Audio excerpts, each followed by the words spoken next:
Nous avons tous dans notre entourage cette personne qui impose facilement le respect. Cette personne est souvent charismatique et est perçue comme un leader né. Si ces personnes sont perçues ainsi, c'est parce qu'elles font ces 3 choses que je partage avec toi dans cette vidéo. Regarde bien cette vidéo du début à la fin, car le dernier concept que je partage est celui qui fera la différence entre une personne qui attire le respect automatiquement et une personne qui aura plus tendance à se faire marcher sur les pieds.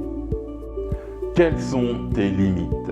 Si tu souhaites te faire respecter des autres, il faut d'abord que tu saches toi-même où sont tes limites. À partir de quel moment est-ce que tu trouves que les gens vont trop loin? Quelles sont les blagues qui ne passent plus avec toi? Quand est-ce que tu commences à te sentir mal par rapport aux propos des autres?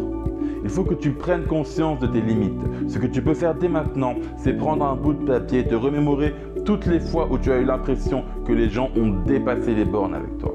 Cela peut être un collègue de boulot qui t'a manqué de respect en haussant le ton sur toi, un ami qui est arrivé avec plus de 30 minutes de retard à votre rendez-vous, ton conjoint qui a décidé de partir en vacances seul à l'autre bout du monde sans même t'en parler.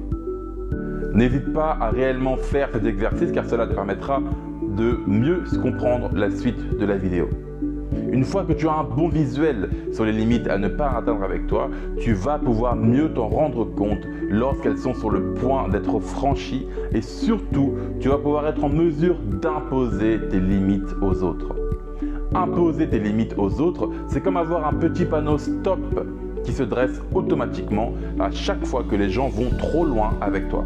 Cela permet notamment de ne pas avoir besoin de demander le respect aux autres, ce qui te ferait passer automatiquement pour un nigo ou pour une victime de service. Quand tu sais imposer tes limites aux autres, les gens savent à quel moment ils doivent s'arrêter.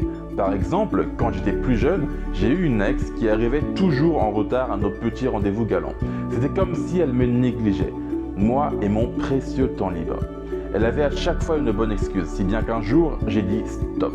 En la regardant droit dans les yeux, je lui ai expliqué que mon temps est quelque chose de précieux pour moi et que la prochaine fois qu'elle arriverait en retard, eh bien je partirais. En dressant mon panneau stop, je glisse aussi une sorte d'ultimatum. En effet, je la menaçais en quelque sorte de lui poser un lapin la prochaine fois qu'elle arriverait en retard. Ces ultimatums peuvent aussi être très utiles, mais il faut faire attention à ne pas en abuser. Le stop suffit amplement dans la plupart des cas. Elle avait tout de suite compris qu'elle était sur le point de franchir une limite. C'était incroyable de voir à quel point elle faisait beaucoup plus attention à arriver à l'heure depuis ce jour. Quand tu imposes tes limites de la sorte face aux autres, ne sois pas systématiquement trop dur ou trop méchant, pour la simple et bonne raison que parfois les autres te manquent de respect de manière inconsciente et ne cherchent pas toujours à te nuire. C'est pour cela que tu dois aussi faire preuve de tact. Les gentils ont toujours tort. Ne sois pas un yes man, une personne qui dit oui à tout. À partir d'aujourd'hui, je veux que tu retiennes cette phrase. Les gentils ont toujours tort. Alors non, il ne s'agit pas de faire de toi une sorte de brute épaisse ou une personne méchante et aigrie. Simplement, si tu souhaites te faire respecter, il faut que les gens comprennent qu'ils ne peuvent pas disposer de toi comme ils le souhaitent. Ton temps est ton bien le plus précieux. Je répète, ton temps est ton bien le plus précieux. Jérôme n'a pas le temps de terminer son dossier et te le refile à la dernière minute alors que tu es overbooké. Ne l'accepte pas et décline gentiment son cadeau empoisonné. Véronica te demande d'aller récupérer un colis à sa place alors qu'elle avait toute la semaine pour le faire. Ne l'accepte pas et demande-lui pourquoi elle ne l'a pas fait elle-même plus tôt dans la semaine. Sandrine t'invite à la dernière minute à sa soirée car elle a eu un désistement, n'accepte pas, tu n'es pas la 5e roue du carrosse. Si tu veux que les autres te respectent, respecte-toi. Le problème, si tu commences à dire oui à tout, c'est que ton entourage va très vite comprendre qu'ils peuvent tout te demander sans avoir peur que tu leur refuses quoi que ce soit. Même si ce sont parfois des choses qui ne t'arrangent pas forcément. Ils le font parfois même inconsciemment. Savoir dire non permet de mettre un stop à ce cycle infernal. Le non peut parfois faire peur, mais il ne faut pas le percevoir ainsi. Dire non, c'est aussi dire « Je ne peux pas accepter de t'aider actuellement car j'ai d'autres priorités. Je ne peux pas accepter de t'aider actuellement car j'ai d'autres priorités. » Retiens bien cette phrase. Très important aussi, une fois que tu refuses quelque chose à quelqu'un, ne te justifie pas constamment. Pourquoi? Pour deux raisons très simples. Premièrement, tu n'as pas toujours une bonne excuse pour dire non. Et deuxièmement, le fait de te justifier constamment peut te faire passer pour une personne qui manque cruellement de confiance en soi, ce qui diminuerait ta valeur sociale et ferait diminuer ton niveau de respect. Ne pas être perçu par ton entourage comme le yes man de service te permettra d'augmenter ta valeur sociale et de te faire respecter. Les gens comprendront qu'ils ne peuvent plus se jouer de toi et t'utiliser de la sorte. Tu gagneras ainsi plus facilement leur respect. N'aie pas peur de froisser les gens.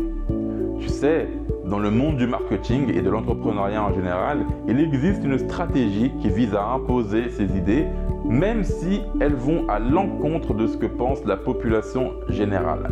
Alors, cela risque de créer des haters d'un côté, mais d'un autre côté, cette méthode permet de construire une réelle communauté de fans autour de son produit ou de sa marque.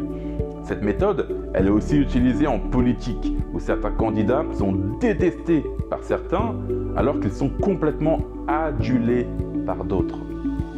Eh bien, sache que cette méthode est aussi utilisée dans une moindre mesure, bien sûr, dans ton cercle social. Tu l'as sans doute remarqué, mais les personnes qui se font le plus respecter autour de toi sont des personnes qui n'ont pas peur de donner leur avis ou de dire ce qu'elles pensent. Ce sont aussi des personnes qui sont prêtes à défendre leurs idées avec ferveur. Ces personnes sont parfois même perçues comme des leaders, des personnes que nous suivons presque instinctivement, des personnes qui auront plus tendance à forcer le respect. Au contraire, les personnes qui ne partagent jamais leur avis et qui se contentent de suivre la masse auront plus tendance à être perçues comme des suiveurs.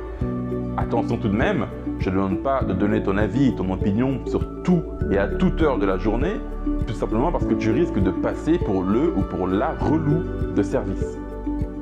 Simplement, lorsqu'au boulot il faut prendre des décisions stratégiques, ou au sein de ton couple, si ton conjoint te parle d'un sujet sensible, ou alors auprès de tes amis, si vous êtes en train de décider de votre prochain lieu de vacances.